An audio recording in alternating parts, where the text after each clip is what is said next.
Salut à tous. Le sujet de ma méditation ce matin, Dieu est le Dieu de l'impossible. Tu as atteint de dépression, tu as des émotions négatives, tu perds ton sommeil, tu souffres, tu perds ton estime de soi. J'ai une bonne nouvelle pour toi. La raison qui fait de Jésus la solution à tes problèmes, c'est parce qu'il est le Dieu de l'impossible. Nous avons comme texte de base Luc chapitre 1er, le verset 37. Car rien n'est impossible à Dieu. Considérons le mot impossible. Selon le dictionnaire, cela renvoie à quelque chose qui ne peut se produire, se réaliser. Bref, c'est le contraire du possible. Une chose peut être difficile à se réaliser, à se produire, mais avec de la patience, tu vas y arriver. Mais impossible signifie qu'il n'y a aucune possibilité, aucun moyen de se réaliser. La Bible dit dans Luc chapitre 1er, verset 37, que rien n'était possible à Dieu. Mais pourquoi rien n'était possible à Dieu? Eh bien, parce qu'il y a des attributs qui sont spécifiques à Dieu seul, qu'il ne communique à l'homme, à personne. C'est-à-dire des qualités qui rendent Dieu différent de tes amis, de ton médecin, de ton marabout, de ton ougan. Bref, celui que tu appelles parfois papa, maman.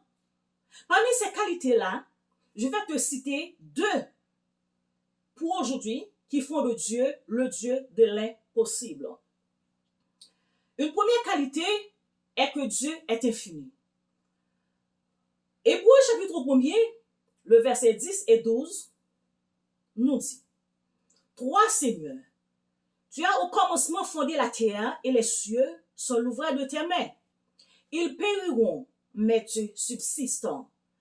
Ils vieilliront tous comme un vêtement. Tu les rouleras comme un manteau et ils seront changés. Mais toi, tu restes le même et tes années ne finiront point. Même lorsque la création actuelle passera, mais Dieu lui-même ne changera pas. Son trône est un trône éternel. Rien ne peut l'ébranler. Le temps n'a aucun effet sur lui, sur ses œuvres, ni sur tous ceux qu'il promet.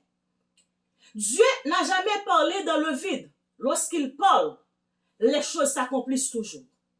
Les catastrophes naturelles, comme Covid-19, ne peuvent l'empêcher d'accomplir ses promesses. Attends-lui. Sa promesse s'accomplira certainement. Dans le psaume 90, le verset 2, la Bible dit: Avant que les montagnes fussent nées et que tu eusses créé la terre et le monde, d'éternité en éternité, tu es Dieu. Il est le même hier, aujourd'hui et éternellement. Mon ami, mon frère, ma soeur, il connaît ton passé, ton présent et ton avenir. Il a le contrôle de sa création. Dieu n'est pas limité ni par l'espace ni par le temps. Il est immortel. Il est le commencement et la fin, l'alpha et l'oméga. L'apôtre Paul nous dit dans 1 Timothée chapitre 6, le verset 16, Dieu seul possède l'immortalité. Il habite une lumière inaccessible que nul homme n'a vu ni ne peut voir, à qui appartiennent l'honneur et la puissance éternelle. C'est à cause de ça, Jésus a fait cette déclaration: Je suis la résurrection et la vie. On peut s'approcher de lui n'importe comment. Il est le Dieu d'éternité. C'est lui qui a créé les extrémités de la terre. Il ne se fatigue point, ni ne se lasse point. Personne ne peut comprendre son intelligence. Il agit dans le surnaturel. Il est le Dieu de l'impossible. Non seulement il est le Dieu de l'impossible par son infinité, mais aussi il l'est par son omniprésence.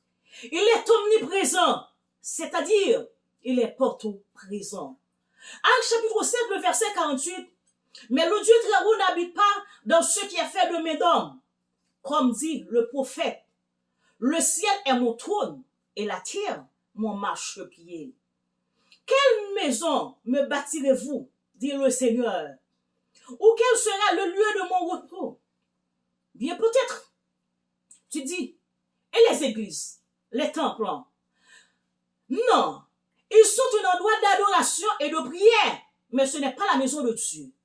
Dieu n'est pas loin de nous, il est au ciel, il habite parmi nous. Aussi, il est au milieu de son peuple. David dit dans le psaume 139, le verset 7 à 10, où irais-je loin de ton esprit et où fuirais-je loin de ta face?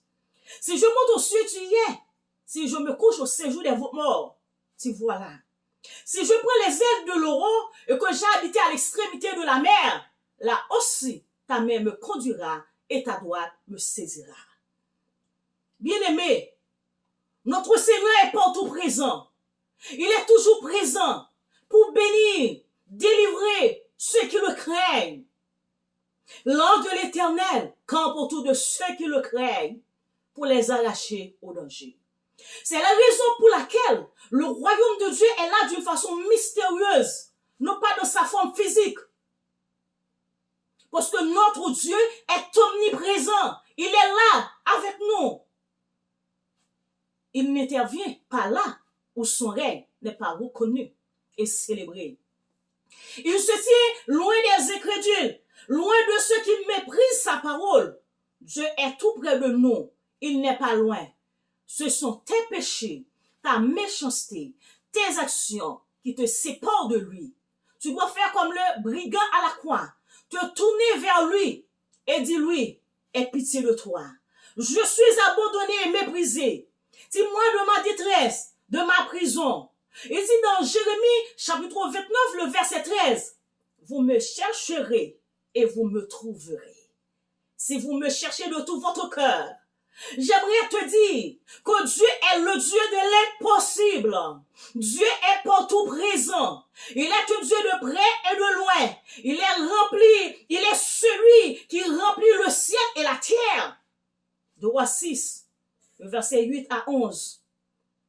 Le plan du roi de Syrie fut déjoué parce que Dieu est omniprésent. Parce que Dieu est toujours là.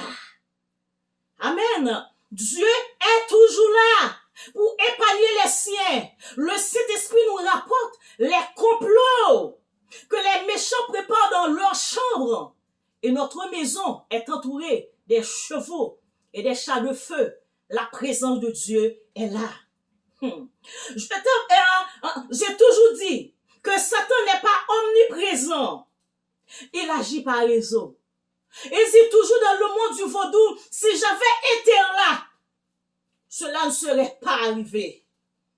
Mais où était-il? Notre Seigneur à nous est partout présent. Il y a un point fort que j'aimerais souligner pour toi concernant l'incarnation de Jésus.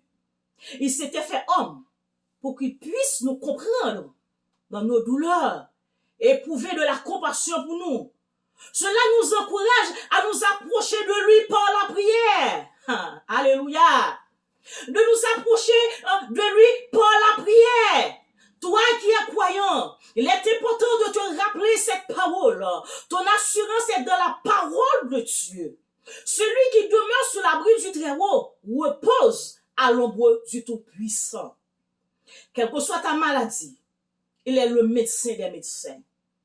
Celui qui t'a formé, il connaît tous les composants de ton corps, tes cellules, tes tissus, organes, etc. Laisse-moi te dire, la science de l'anatomie est la science la plus difficile dans le domaine de la santé. La science la plus longue et la plus exigeante. Pour comprendre un peu, tu dois être dedans. Pour te dire, ton médecin est limité. Malgré sa spécialité, il ne te connaît pas vraiment. Mais Dieu te connaît par cœur. Il connaissait la femme atteinte de perte de sang depuis 12 ans. L'homme paralysé depuis 38 ans. Je veux parler à quelqu'un ce matin. Laisse-moi te dire que Dieu est le Dieu de l'impossible. Même le jour le plus sombre est sous son contrôle. Tout est tout. Je vais plus loin. Même ton cancer, monsieur, madame, en phase terminale. Tout est fini pour toi. Il te reste seulement à fermer les yeux. Et confie-toi en lui pour être secouru et délivré. Il est le Dieu des cas perdus. Le Dieu des misérables, des victimes. Dans 1 Samuel chapitre 2, le verset 8, la Bible dit, de la poussière, il retire le pauvre. Du fumier, il relève l'indigent pour les faire asseoir avec les grands et il leur donne en partage un trône de gloire. Pendant que tu me regardes maintenant, si tu es fatigué, découragé, face à la vie, ton sort est déjà prononcé. Personne ne peut t'aider, même tes chers parents. Il y a quelqu'un qui n'est pas limité, qui peut changer ta situation. Il peut apporter la solution à tes problèmes. Parce qu'il est infini, il n'a pas de commencement ni de fin. Le temps n'a aucun effet sur ce qu'il est.